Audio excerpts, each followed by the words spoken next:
نحمدہ نصلی علی رسولہ الکریم اما بعد فاعوذ باللہ من الشیطان الرجیم بسم اللہ الرحمن الرحیم۔ سورہ بقرہ آیت مبارکہ نمبر 64۔ بسم اللہ الرحمن الرحیم۔ ثم تولیتم من بعد ذلک فلولا فضل اللہ علیکم ورحمتہ لکنتم من الخاسرین۔ آمنت باللہ وصدق اللہ العظیم۔ ترجمہ: پھر گئے تم پیچھے اس کے، پس اگر نہ ہوتا فضل اللہ کا اوپر تمہارے اور رحمت اس کی، البتہ ہو جاتے تم ضیاع پانے والے۔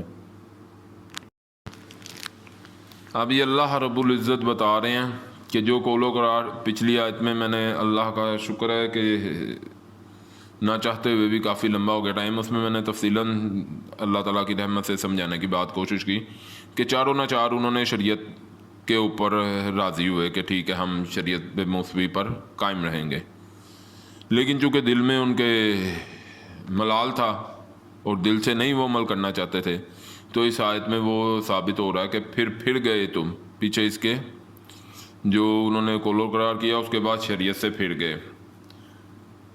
تو اللہ تعالیٰ کہہ رہے ہیں میرا اگر تم پر فضل نہ ہوتا اور رحمت نہ ہوتی، تو دیکھیں نا آپ، اللہ تعالیٰ جس امت کو اللہ نے نبی کو بھیجا، امت بنی، اللہ کا ان پر رحم ہوا، فضل ہوا، کرم ہوا، لیکن اس قوم کی آپ یہ بدعتیں، خرافات آپ دیکھیں، ابھی آگے مزید آئیں گی کہ نئے راستے تلاش کرتے رہے، نئی پگڈنڈیوں پہ جانے کی کوششیں کرتے رہے، پیغمبروں کا انکار، نبیوں کو قتل کر دیا، کون سی ضلالتوں میں نہیں پڑے۔ اور آج موجودہ امت مسلمہ کو دیکھیں تو وہ شریعت کے کام جو ہیں وہ ہاں تو کر رہے ہیں، چونکہ نبی صلی اللہ علیہ وسلم کی شریعت کو تو الحمدللہ نبی صلی اللہ علیہ وسلم توحید کی باریکیوں تک ہمیں پہنچا گئے ہیں۔ کوئی انسان بھی قرآن اور حدیث پڑھ لے اللہ رب العزت کی رحمت سے، وہ کسی قسم کی ضلالت میں گرفتار ہی نہیں ہو سکتا۔ ایسی باریکیاں نبی صلی اللہ علیہ وسلم نے بتا دی ہوئی ہیں۔ دین اسلام جو آخری درجے میں نبی پاک صلی اللہ علیہ وآلہ وسلم نے اللہ نے محفوظ حالت میں منتقل کر دیا اور دروازہ نبوت کو ہمیشہ کے لیے بند کر دیا، لیکن اس امت میں مجدد اٹھیں گے، ہر صدی میں دین کو وقت حاضر کے مطابق اس کی تجدید نو کر دیں گے۔ یہ کام صدیوں سے ہو رہا ہے اور یہ ہوتا رہے گا۔ تو اس میں جو ہیں جن کے دلوں میں کجی ہے، انہوں نے اس دین میں سے ٹیڑھے رستے بھی نکالنے کی کوشش کی۔ آج ان معاملات کی طرف آپ دیکھیں تو آپ کو یہ سمجھ آ جائے گی بات کی۔ مختصر یہ ساری باتیں بتانے کا مقصد یہ ہوتا ہے کہ قرآن اپنی آنکھوں سے پڑھیں، سمجھیں، قرآن کو سمجھ کے پڑھیں، ہر آیت کو سمجھ کے پڑھیں تو عمل میں انشاءاللہ آسانی ہو جائے گی۔ بہرحال جو موضوع اللہ رب العزت کی رحمت سے آیت مبارکہ میں آ رہا ہے کہ جو انہیں شریعت دی اس پر وہ پھر گئے، اور اللہ تعالیٰ کا رحم اور فضل ان پر تھا، ان کی شامل حال تھا، اللہ کی رحمت تھی ان پر، اللہ کا فضل تھا کہ اللہ تعالیٰ انہیں بخشتے رہے، بار معاف کرتے رہے۔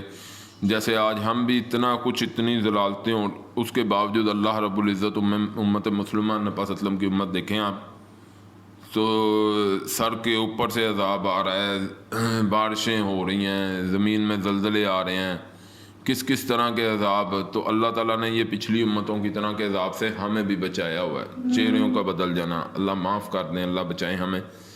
تو کئی طرح کی آج آپ نوٹ کریں گے تو وہ ہم پہ بھی رحمتیں ہیں۔ تو اللہ کی یہ رحمتیں ایک وقت تک ہوتی ہیں اور واپس پلٹنے کا اللہ اشارہ دے رہے ہوتے ہیں۔ اس کی وجہ جو آیت کے اینڈ میں بیان کر دی گئی ہے، لَكُنْتُم مِّنَ الْخَاسِرِينَ، البتہ ہو جاتے تم ضیاع پانے والے۔ تو اللہ تعالیٰ نہیں چاہتے کہ میرے بندے خسارہ پائیں۔ اللہ جو ماں سے 70 گنا زیادہ پیار کرتے ہیں، ان آیات سے جو سبق لینے والی بات ہے وہ یہی ہے، اللہ تعالیٰ نہیں چاہتے واپس جا باؤ، یہ دنیا بیج بونے کی جگہ ہے، یہاں سے اچھے بیج بو کے آؤ تاکہ آخرت میں نیک تم لوگوں کی فصل ہو اور وہ تم لوگ کاٹو، نہ کہ ضیاع خسارہ پانے والوں میں۔ آپ دیکھو گے بار یہ اللہ تعالیٰ اپنی رحمتوں سے بتا رہے ہیں۔ تو اللہ تعالیٰ ہمیں سمجھ کی اور سب سے زیادہ اللہ ہمیں نیک اعمال کی توفیق عطا فرمائیں۔ وآخر دعوانا الحمد للہ رب العالمین۔